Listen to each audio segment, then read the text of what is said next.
All right, welcome into another edition of the 2022 MLB Draft Show. And today I'm joined by someone that Prospects Live in general holds in very, very high regard. I've got Hanover Park, Illinois' own Estevan Moreno. Estevan, what's up, man? Good to see What's you. up, man? How you doing? Good. Absolutely. Excited to have you on the show, dude. I want to jump right into it. I want to learn a little bit more about who you are and what you like. Let's just start with an introduction. Tell the viewers, tell the listeners, who is Estevan Moreno? What do you like on the baseball field, and what sorts of things do you like to do off it?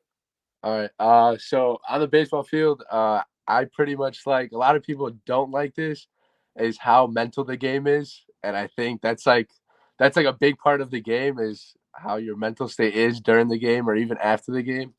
I like how hard it is, and I know some players probably don't, but I tend to like you'll get a chance. There's a new chance every time when you're up to bat or on the field. Like it's a fail to success game basically.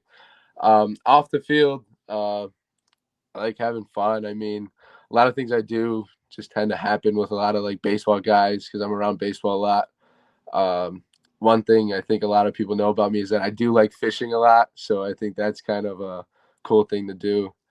But that's kind of it right now. Yeah. Correct me if I'm wrong, man. Everyone in Illinois fishes, at least outside of Chicago. Honestly, I think you would probably be right. Be right. Yeah, 100%. Absolutely.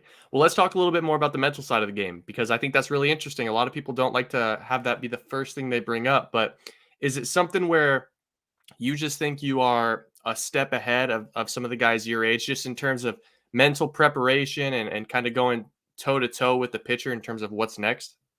Uh, I would say I'm a little above. I think a lot of players. I mean, just because I take more mental than I do like anything else. Like mental preparation is like a big part of my game. Like before games, like we tend to get on the field at 3. We end school at 2:45. So before the game, those 15 minutes, I'm getting dressed. I'm putting my headphones in, so I'm pretty much locked in, getting ready to what I'm doing. On deck circle, that's like a big mental part for me too. Um, on the field, just knowing what the situation is, what you're going to do if the ball's hit to you, where it's going to be hit, what you have to do for it. Just being ready for every situation, basically, for the mental part.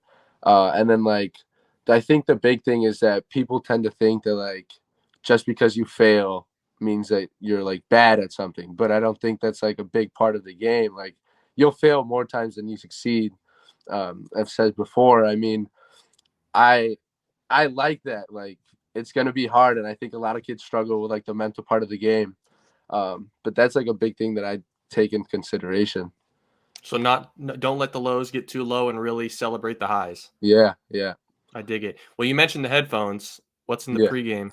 But so it's either some motivational stuff or we'll go with some old music like "Ain't No Mountain High, Ain't No Valley Low." You know what I'm talking about? Really? Yeah, I like those Dig kind of it. music. Yeah, Estevan yeah, Moreno doing Remember the Titans. yeah, I love it, yeah. man. All right, well, let's talk about your game on the field. So I think, this spring especially, and after Super 60, and we'll get into that, your Mm. bat has gotten a lot of headlines. But what are your favorite parts of your game? What do you enjoy the most, and what do you think are some of your strengths? Um, I would say hitting is definitely one of my strengths, as you brought up. I mean, I've always been a bit hitter since I was like younger. I was always known as like a power hitter. But I think lately, like I've kind of settled down to be more like I wouldn't say settled down, but how do I put this? Like a power hitter, but I can hit to either side of the field. Like if I wanted to go right side, if it was an outside pitch, I'd be able to do that. Just knowing that I've adjusted so much from the beginning of my junior year of summer ball and then now is like a really big difference. And even I can see that. And I know people have told me about it too, but I know I can see it. And like, I'm like really like glad that I have because I've always worked on things like during practice and stuff about working with those outside pitches and doing things that I can't usually do during the game to be able to do those things in the game. And then on the field, I love playing shortstop. I mean, I think that's like a great thing. That's like the best position you could probably play. Being able to move in certain situations, just being athletic. One things I like about being at shortstop is definitely those backhands on the run. I think those are pretty cool, especially if you can make that throw when you're on the run from the backhand side. That's what I like about my on the field game. I dig it, man. You sound like a fully well-rounded player, five tools, definitely. So I want to jump into the Super 60 event Okay. because it seems like over, your junior year, you were being followed. People liked the bat, people liked the frame. They saw what you could do at shortstop. But you've really taken yourself into kind of another level. You're being talked about highly in MLB draft circles and at Notre Dame. Was it Super 60 where things just clicked for you, or did you feel like you kind of turned a corner maybe last summer, last fall? I would say during my junior year of like the summer, like I knew like people started like come around. But like I think going into my senior season, like that's when I kind of knew that like okay, like this is gonna be like a next step. So like going to that Super 60 event before the season started, I think that was probably another big thing that put me on there. Just being able to like there was a bunch of people there, like a bunch of scouts and everything. I think being able for them to see what I actually can do in person than over just like Twitter feed or stuff like that, I think it was just great. I dig that, man. All right, so let's talk a little bit about next steps. So you committed to Notre Dame. You've been committed to Notre Dame for a while now. What was it about the Fighting Irish that really drew your ear? I really like the education at Notre Dame. Like people tend to think that like Notre Dame's like a really big sports school, but being able to come out of there with a highly good degree, I mean, you can really go anywhere with that. So I think that like that's one thing that definitely puts it on the map of why I chose that. And then just knowing that like Rich Wallace, he was there for a couple years and how fast he turned around the program. So I like his coaching. I went there for my official visit. The way he talks just intrigues you, and knowing that some of the players, I talked to some of the players, knowing that they know that he's a great coach, and knowing that the way he talks knows what he's talking about. So that's what I really like. And then we got Rich. He's a great guy too. Love the guy. He's a guy that got me there. But those are the coaching staff is great. That's another reason why. I dig it.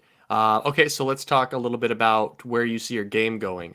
You've obviously taken huge strides over the last calendar year, but the MLB draft is about 3 months away. Your name is certainly at least in consideration. It's being talked about in those circles.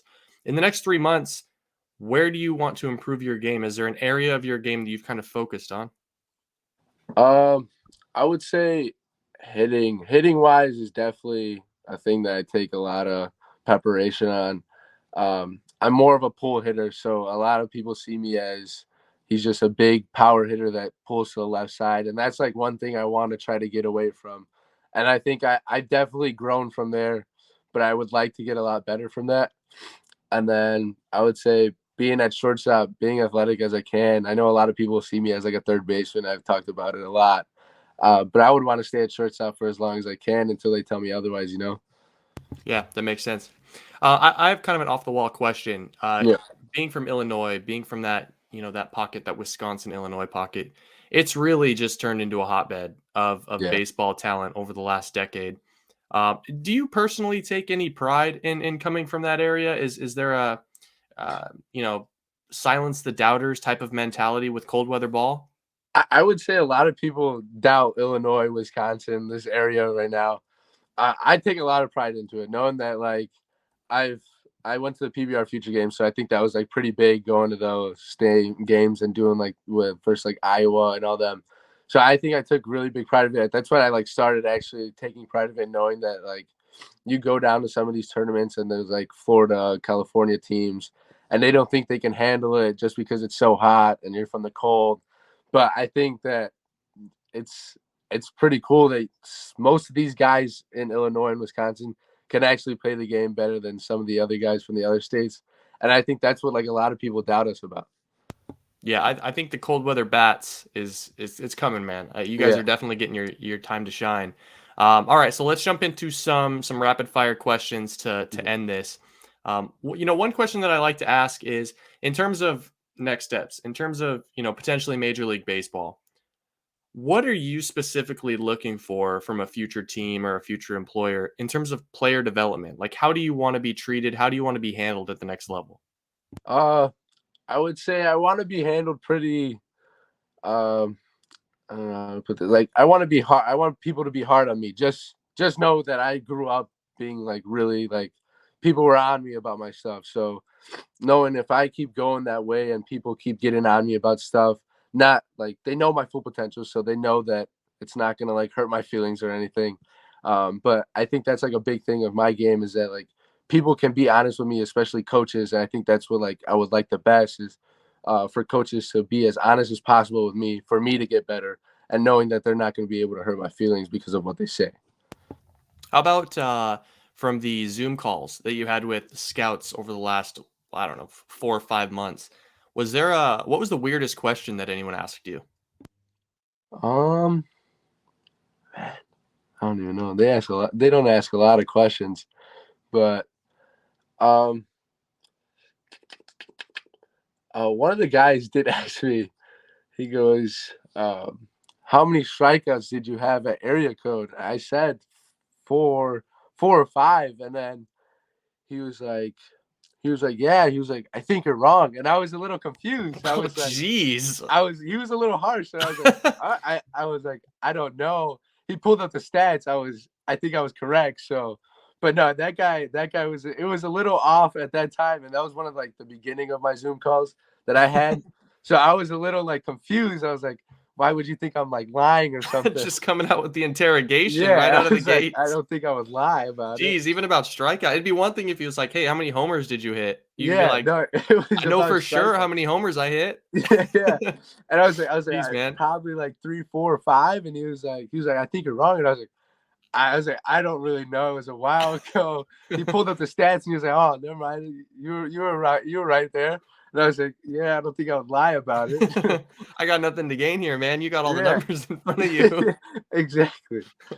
All right. So in that pocket that you're in, Wisconsin, Illinois, and Super 60, you've obviously had the chance to hang out with a lot of guys that are premier athletes, premier baseball players. I'm gonna give you a chance to rag on them right now.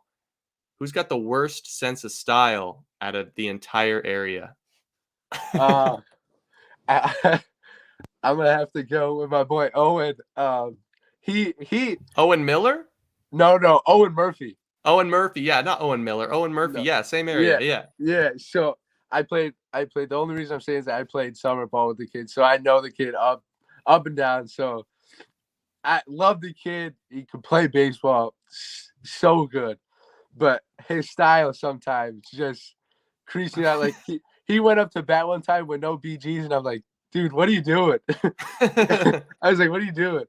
But no, sometimes his style is a little weird, but man, that kid can play the game, so I I mean, don't I really say much about it. I think he's got like 4 no-hitters this season, so you got to be careful, man. You might meet up with him here in a few Yeah, months. yeah, yeah. All right, I'll give you a chance to flip it. Who's got the best sense of style in your area? Best sense of style. I would probably say Brendan Summerhill. Summerhill. I played with the Cincinnati Reds scout team over Mhm. the fall, and he got some style. I'll give him that.